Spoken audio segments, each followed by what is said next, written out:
Welcome to Virtual Concert Hall's live programs. Thank you for joining us. My name is Jennifer Savage, and I will be your host for today's show. Today, we will be exploring worry as it relates to our lives and experiences, anywhere from the lens of musician, artist, manager, performer, and all the way down to the eye level of the crude and unfiltered human being. So, topic of worry. Why worry? Does it do much to worry? And is it offensive? So there's no one size fits all answer, and this could leave you with more questions than simple answers, but it is more real that way. And that's the way we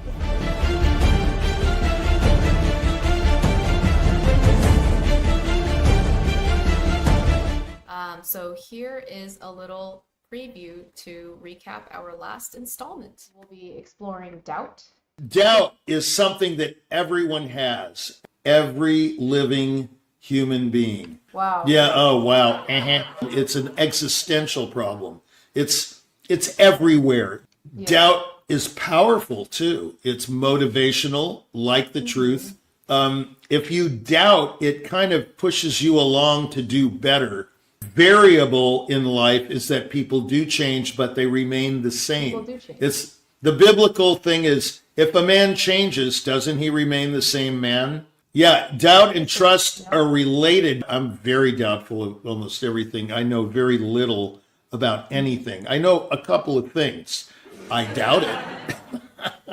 I mean, yeah, look. I say, son, I say you need some learning. I say you need some respect. I say. Depending on your confidence, depending on where you are in your life. Wow, he's really confident. You know, I like his confidence. That's what some people say about me. But what they don't know is that I question everything I do. Affirmations are good, but they're misleading. Have a good attitude. It's another day. Remember, you are loved. Now, I really doubt. You laugh. You know, they do motivate and get you to think less doubtfully, think positively. Well, you know, in a world like this, it's pretty hard to think positively, but you've got to, otherwise you're done. How do you know? Hilarious, yeah. I know, but I didn't. but I didn't really. The reason why you have breakthroughs, plural, is because you're doubting the breakthrough right before this breakthrough. Most of my girlfriends in the past say, "What happened?" You know. Yeah, very good. Okay, enough said. There's nothing worse than fear. Nothing. Today, everyone sounds the same. Very few people stick out. This industry's full of doubt. There should be a lot of doubt. Should I continue being a pianist? Should I continue being a conductor? I get up in the morning and I doubt everything. I go, oh, I doubt that that's a crowd. Really? Doubt. Yes. Wow, it's really funny that you say that term. Okay. And that was our last recap episode. You saw there our first premiere of season 2's first episode on doubt, and we had a lot of little good tidbits in there. And moving on, today I am excited to be joined live for our second episode of season 2 with co-host and celebrated partner in crime, Dick Ronatamian, otherwise known as Jack Price. And just There, you caught me.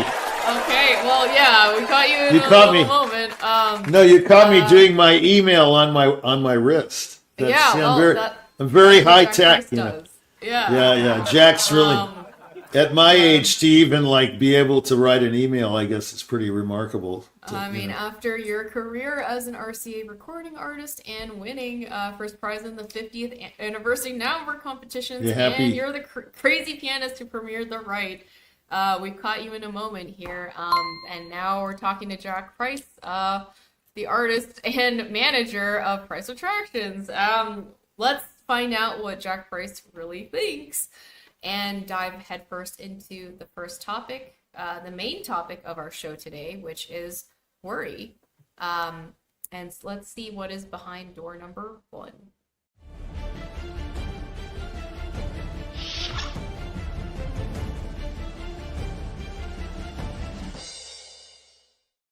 Why worry? Why worry? So, yeah, why do people worry? Why should we worry? Why? Okay, well, first of all, we shouldn't. Second of all, this is the really fast version. It doesn't do any good. And third of all, some people don't like it when you're always going, Okay. brooding. So we just did the whole show there. We can go home now. Yeah. No, I'm just kidding. Applause. Yeah, so- yeah. Put your hands together. We're good. But so what's the first door again? I already forgot. Worry. Why? Why worry? Okay, so does the that why exist? it's funny that we say why worry, because why is the thing that I always ask. Somebody will say, that guy was fantastic or something, or that woman. And I go, why? And they cannot tell me because it's something that's just, I don't know. I just love them, or I just hate them. So the why in everything is the big question. I think if there is the greatest question in the world, it should begin, why blankety blank? Why do you do that? Why is that so meaningful? Why is that necessary? The why in everything, just to break it down before we go into worry, just why alone is super important. Because many people know greatness when they hear it, but they don't know why it's great. And that gets to the point of, musically, when you're practicing, if you don't know the why, you can't do it again. It's, in other words, you have to know the material inside out, every corner, every turn, to repeat the act. And we've talked about this before. So in order to have repetition, you have to know the why, like why that works and why this doesn't work and why that doesn't work. And, why sitting on the floor trying to play the Tchaikovsky does not work. And I know a pianist who does that, of course. I think we all do. Yeah. Oh, well, they practice the Tchaikovsky sitting on the floor. So, Yeah. so they were like this. The whole time. So, Yeah. why worry? The only answer to why worry is not why. It's how come we worry. You should say, rather than why do we worry? How come we worry? Well, the simple answer is because we're humans. Okay? It's human nature to worry, but again, you can go to the Bible or any other document and it'll say, why worry about tomorrow? There's plenty to worry about today, but that's not really answering the question. In other words, there's so many worries, you can't go to tomorrow's worries or the next day's. You've got enough. You have plenty of problems for today. Solve today's problems, then go. But again, that doesn't answer why. Why do we worry? Right. Why? The real answer is because we don't have any answers. Okay? So if we had the answer to something, you would never worry. For example, a passage. You know how these people walk out on stage and they go, oh my gosh, I'm about to play this concerto. I don't know if I'm going to remember any note of it. Or an actor goes on stage to do the producers or something, or, Jersey Boys, and they go, what's my first line? They're obviously worrying. So worry comes from, again, what doubt comes from, and that is insecurity. I think when people root of are it is insecure, fear and insecurity, fear, doubt, insecurity, they're all really related. So, we're kind of like picking at straws here. We could have just one show and say negative. fear. Why are we would negative? Would you define worry as more of like a symptom of fear? Then it's like what comes, Yes. Yes. What It comes happens- It comes after fear, because fear is more, it's bracing. You see a snake, he's going, at you. I do good snake imitation. My best snake imitation is, I like that one. That's with the forked tongue. Thank you. I think the people like that. Thank you. Memes. I'm glad you like, yes. Didn't show. Well, I'm not Rich Little, but, I am Richie after all, Yes. So anyway, Rich But Little is a the famous root and- mimic, yeah. Yes, Yeah. Rich Little. It comes from the root of fear, and then it's a symptom. Worry comes after as a symptom, you were saying. Yeah, like right now, I'm worried that you can see these stripes on my face from my CPAP, from my sleep apnea last night. See, you see over here, you can see a little bit. You probably can't see it. Maybe you can see it. But yeah, I'm worried that you can see that. That's because I'm afraid that it doesn't look good. Okay, well, who cares, I'm beyond, at my age, I'm beyond. Answer to that, Actually, someone at else's my age, perception. no. At my age, I'm beyond worry and doubt. I'm in cognitive decline. Yep. Yeah. So that's, we can go into cognitive decline on another day, because I have lots of friends that in the past have passed away from, Alzheimer's and so on. And I've aided them in their eschatological stage, which means things in their final stages, like death, Eschatological. Yeah, so eschatological, I got that from Paulo Soleri. That's his favorite word. So anyway, it's in a book called The Omega Seed. You might want to read it. It's very good. Okay. Anyway, Lots yeah. of terms here. Yeah. Yeah, a So, lot of terms. But anyway, back to worry. How come Yeah. we worry? Yeah, it's we're what you said. defining It's what- it. You're, so, Yeah. well, just to recap, you were saying why worry? Why we tend to say why worry very often, but the question should be more: how come we worry? How come we as humans? I think so. And it's how come is because of what you said, the fear and insecurity that is built in us. It's hot wired. There's no way, you're born, you're a baby, you come out, he's insecure, she's insecure already, she's crying, Yeah. I mean, it's just like there, insecurity is beyond reproach. It's just, people say, well, I'm not insecure at all, and I go, really? Of course everybody's insecure. If we weren't insecure, we wouldn't be talking the way we do. But on the other hand, some of us are more self-effacing than others. So they'll go, well, I'm at the top of my game, And when that person lifts their nose into the air, there's a problem. Okay, it's the most well-adjusted people I know are humble and admit their problems. The ill-adjusted hide with this air of superiority, and they're sophisticates, Mm-hmm. Yes.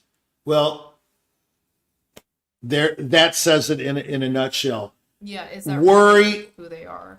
Yeah, worry and doubt come from fear and insecurity, so that's why we worry. So there it is. All right. Door number one. Why we worry. Let's pivot here with a quick clip we'd like to show to switch things up. And we'll get right back into why we worry and what worry is to us. And stay tuned right here on Jack Price is Right.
And that was Ravel's Sonatine, first movement, what I did. And I think a very fitting piece for the topic of worry. It somehow seems to go congruently. Let's bring Jack Price on and see what he thinks. I love that piece. The thing about when you think of Ravel, you think of Gaspard, Latombeau, and Miroir, and the Laval's thing. Anyway, this sonatine is very difficult, and it's a lot to worry about because you don't know. And you should be able to do it on any piano, don't get me wrong, but you worry about the quality of the instrument. Let's say if you went cold on stage to play that somewhere you didn't know the piano, you'd worry because it's very hard to control that. Action. Yeah, it's very difficult. Control in Ravel is a worrisome thing. It's all about control, but then he's probably the most orgasmic writer I know. He writes bigger and better orgasms than anybody, like in the middle of Scarbo, middle of Ondine, and it's always the apex is before the calm at the end, Yeah. I mean, Scarbo ends like, Rumpelstiltskin disappearing, and then Ondine ends very quietly, but the climax is in the middle, basically. And same with Scarbo. Piece, I can't remember. It's been so long. I can't remember if there is a climax in the sonatine. But it's a control thing all the time. So the worry is, like, why am I going to be able to play? Yeah. Yes. So it's an apropos example. And it's such a gorgeous, shimmering thing that he's going for, and you want to capture that harmonic tension too. You don't want it to just fragile. I mean, it's that's why you worry about the action of the piano, and if you're wondering if you can really keep it under wraps, that shimmer, just constantly going through that first movement of Ravel's Sonatine. So. Yeah, I think it's the hardest movement of the three in terms of worry. It's right from the beginning. The last movement you can get into it. Yeah, I mean it's a lot of fingers and stuff, but there are a couple of spots. But the real problem, like in Ondine, is the opening. Yeah, would you say it might be a hallmark of Ravel as a composer, like that worry comes from that technique that you have to nail from the start? Here's an interesting idea to conquer this worry or fear. At the beginning of Ondine and at the beginning of the Ravel Sonatine, one should think that the music has already been going. That's how I think of it. So and then all of a sudden you start playing. If you're thinking about it, it's already started in your mind. It's much easier than to go like from cold. Yeah, I mean, you can't do it if you think of it as already existing in the stratosphere. The sound is already there, and you just happen to touch the keyboard at a certain point. Yeah, you're just joining in. You're joining in. That is correct. Yeah. That's my idea of a lot of things. Now, you wouldn't think that way. That's a great tip. That's a great tip, by the way. I mean, I think a lot of musicians, not just pianists, but also singers, should keep that in mind. It's you're not just starting cold. If you just re-examine and recontextualize how you're coming in with your very first note, your very first breath. There's so much pressure if you're thinking of it as, this is my first breath. I'm going to start the song now. I'm going to start singing now. But if you think of it as, I'm joining in on something that's larger than you, that's already going, you're just going along with the motions that already exist, it's a lot easier to get into. It's a lot easier instead of going, first of all, that shouldn't even be it anyway. In other words, that's not the piece. Even though it might sound like that, I think you should start, since we're getting musical here about worry, if you're worried about this opening, I would start with a retard, and then go. First of all, I would go to the downbeat, then take time, then go on, if you want to be specific. So, beat a little do. So the long note is the C sharp. And the C sharp should sing, and then da da dum. On the B, you go on, but not Yes. mechanical da da da dum. That's going to kill you right there. Same with Ondine. There are many ways to look at it. My idea, of course, and I've talked about it to several students, is to lean to the right, because the right hand is by far, the left hand isn't even playing at the beginning. So, but the left hand should participate because there's a balance. Even though it's not playing, you should think of it as playing. It's very complicated. But the main thing about that, the worry there is you should be not encroaching on the keyboard. You should sit back and up so that there's very little weight in the keyboard so that shimmer can be controlled. That's the worry. You should worry about crowding the keyboard specifically. That's the problem. So now we're getting very technical, but that's what we're supposed to do on this show. My idea of the show is to conquer, or give the listener a predicament and some sort of antidote to get out of it.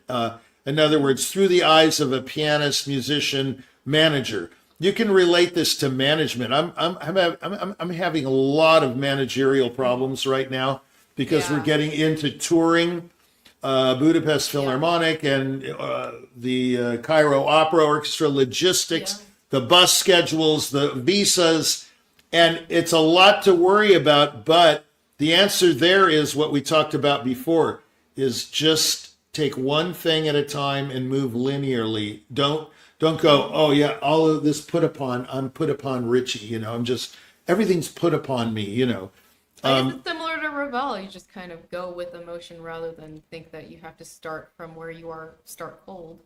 It's a little different. You should dive into your managerial problems, or music is different. It's a continuum, whereas you wake up and you go, okay, I'm going to do my email right now. That's a very decisive thing, and you just start. But you can't really ease into it. You got to go email by email. About this blizzard, blizzard of email we get every day. Some of it's trash, some of it's pertinent. I have a secretary now that weeds out all my garbage, so I go right to the thing. That's a worry, okay? Okay. So Okay, for now, let's move on. We're talking about the topic of worry and see what's behind door number 2.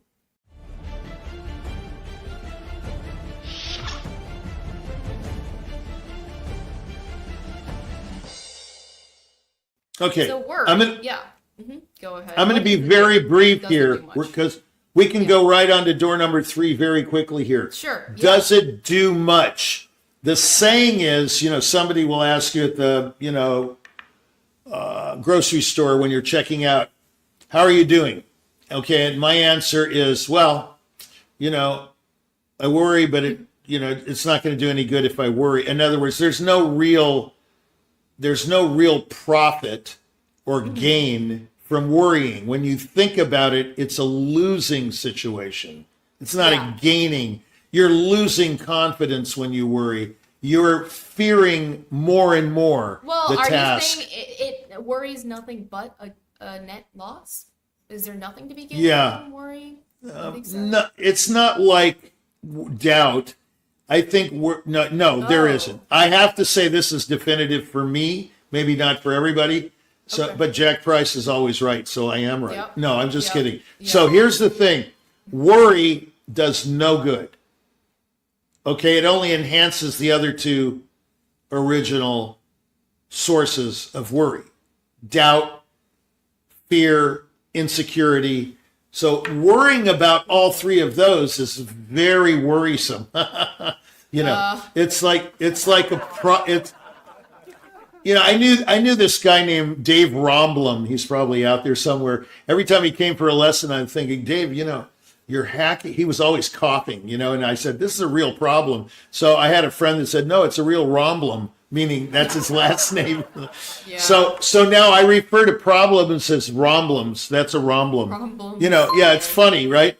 But the thing is, this is a Dave Romblum, but the thing is, it's a problem to worry because it doesn't do one thing. It's a negative. It's a zero. Matter of fact, it's a retardation. It's a negative. It's down below zero. It's really tearing you away from what you should be doing. And that is the opposite of worrying should be positive thinking, saying, you know, I'm going to get that. I am going to get that no matter what. Okay. Yeah. I mean, Andrew Grossman told me a lot about this, you know. He just passed, by the way, my colleague. Yeah, he passed away two months ago. Jerry Schwartz gave a beautiful little eulogy thing online. It was a phenomenal tour manager. He started out life in his teens. Zell picked him to be associate French horn to Myron Bloom, one of the greatest French horn players ever.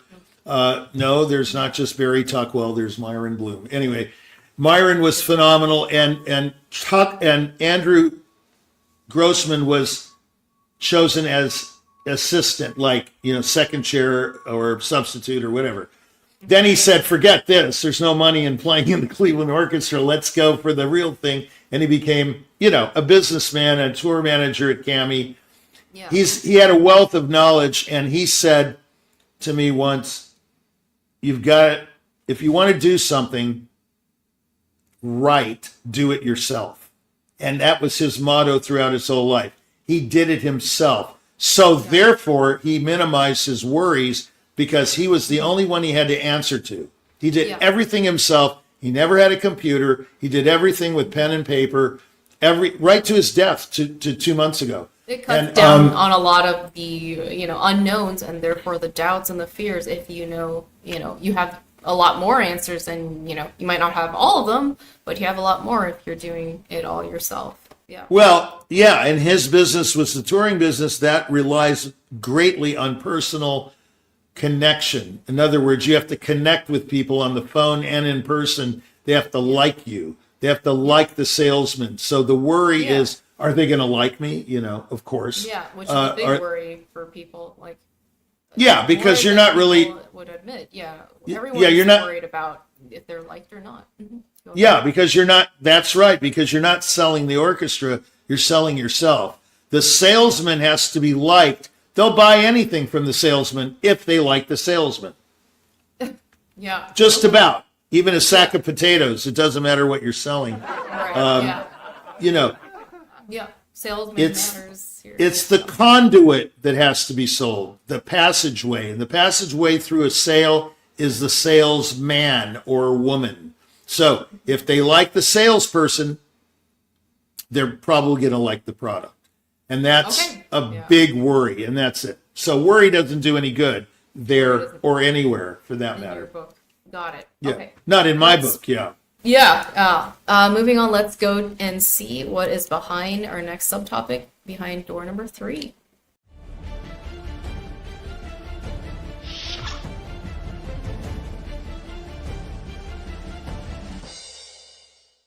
So, is it offensive? Yeah. I know everybody's wondering about this probably in the back end here. Right. This is to me the most obvious thing. It is highly offensive. And that's because it is. Because when you worry, you get into self-degradation oftentimes. And people are not attracted to self-degradation. They're attracted to strength. They're attracted to people who are confident. Like we talked previously, you may not be confident, but you have to exude confidence.